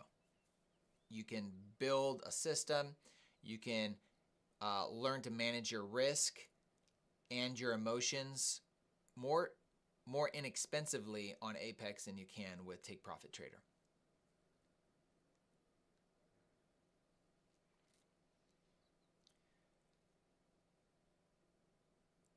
The bonus thing is there's no minimum days until your first withdrawal. So you can take, as soon as you hit your limit, you can take profit. As soon as you hit your targets, you can start taking profits. So if I make $100, I could withdraw that $100.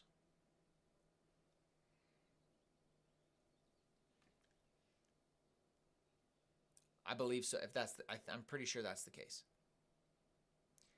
Yes, you can copy trade with Apex. You can do 20 counts on Apex, and you can do only 5 accounts on Take Profit Trader.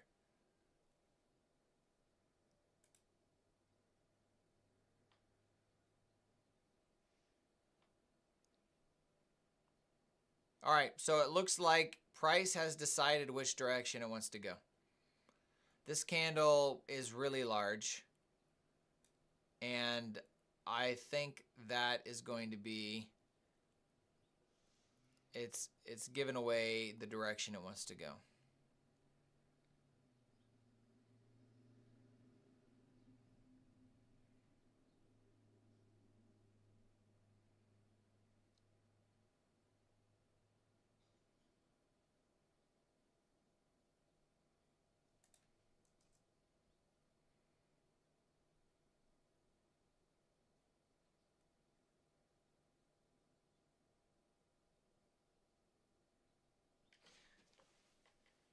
And can you speak to intraday? So when it comes to intraday, you have the same drawdown limits, same with Apex as you do with Take Profit Trader. Same drawdown restrictions.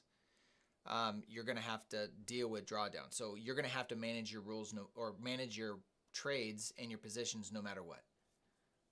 And honestly, it's a good skill set to have. You're going to want to do that anyway.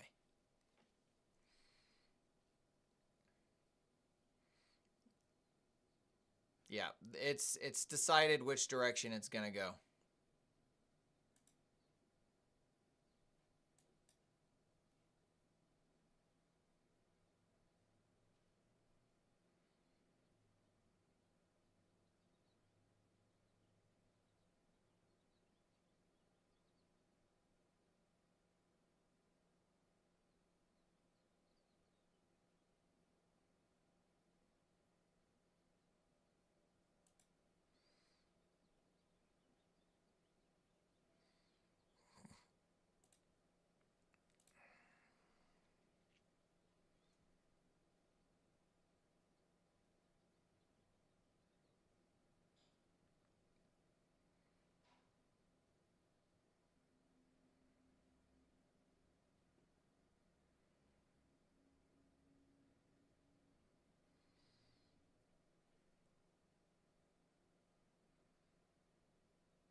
This was not easy, folks.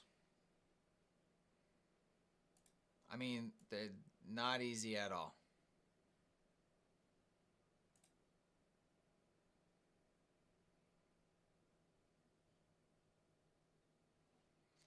So far, I would say the hourly reversal candle and 3-minute candle were on point. Here's our hourly. Sweep of liquidity right here. Closed inside the range. We're looking for a 5-minute entry on the 11 a.m. candle. Your 5-minute entry is right here at 11:05.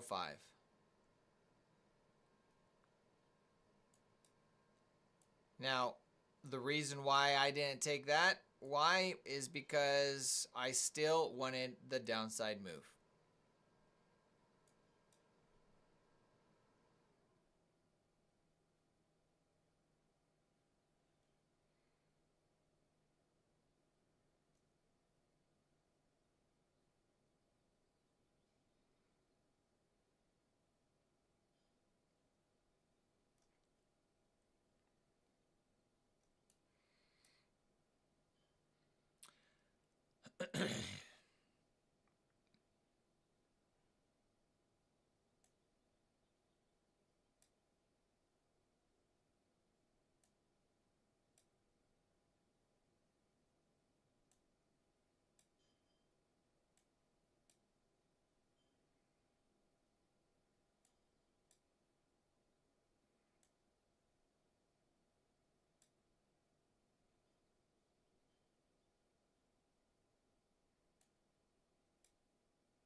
So for those wondering, there is that's what I am at today.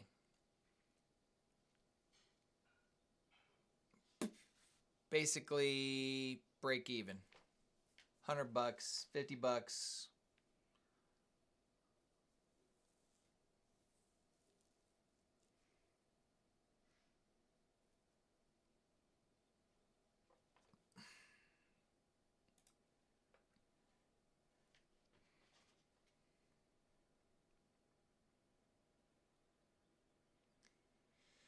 So we officially got our 5-minute change in state of delivery.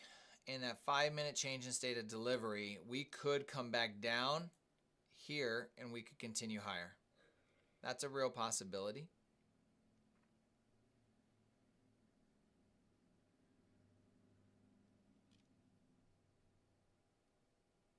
Have you ever looked at Delta? I have not.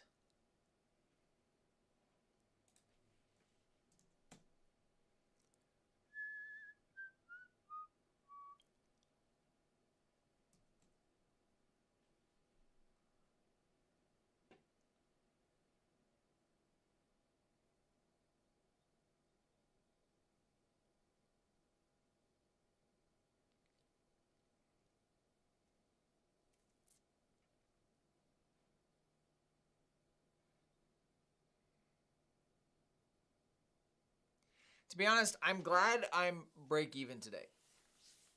For what we were seeing and just the indifference of the market, whether it was going higher or lower, today was not easy. Today was not easy. But I will catalog this trade, this London low, and leaving the equal lows underneath it.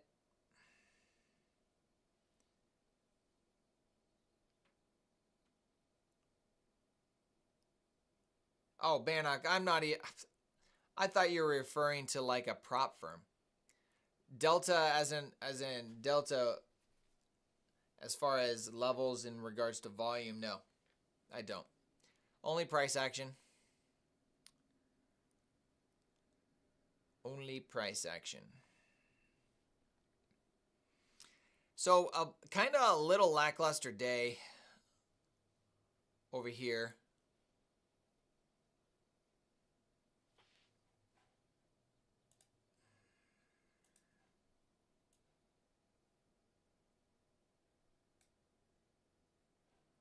I want to take that.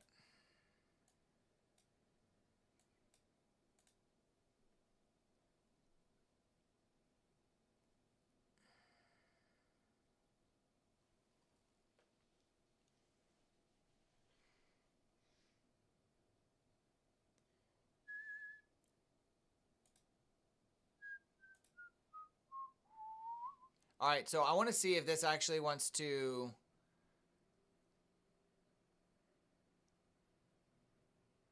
find support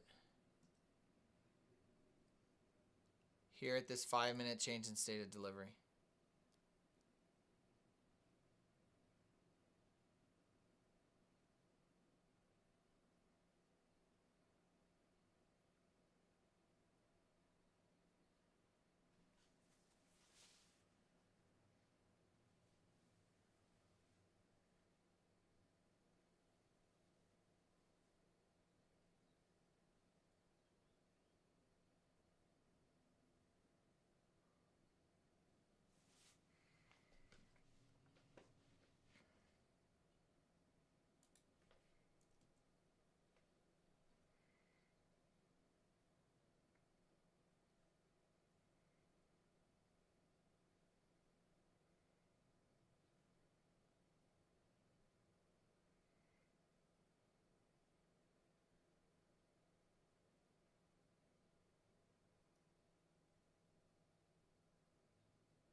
I think I'm about to wrap up here.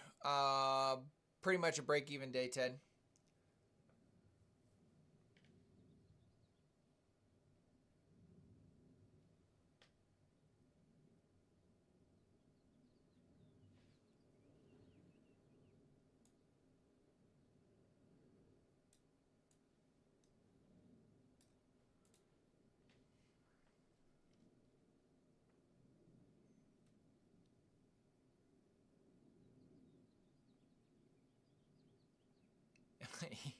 Even is better than a negative win. Yes.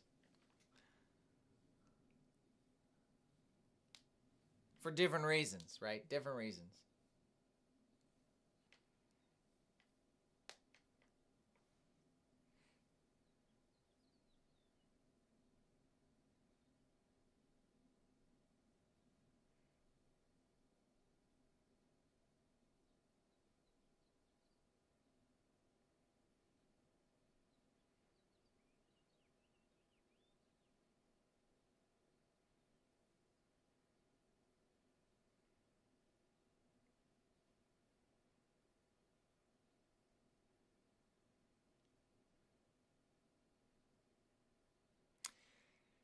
Yeah, I think it's safe.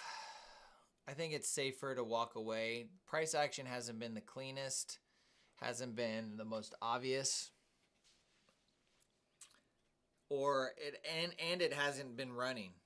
We haven't had a good clean run yet. So maybe we just walk away with the little green we got and call it a day.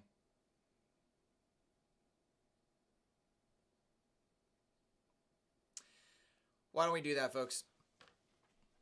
We're going to call it a day. It's already been 2 hours and 15 minutes. We'll be back here tomorrow. JB, let's jump onto Discord. Message me on Discord, and then we'll go over some 9:30 stuff, okay? Let's go ahead and do that, and then we will see you, the rest of you, tomorrow. 9:15 New York Standard Time. We'll be here ready to rock and roll, okay? God bless. Stay safe. Good trading. We'll talk to you soon. Bye-bye.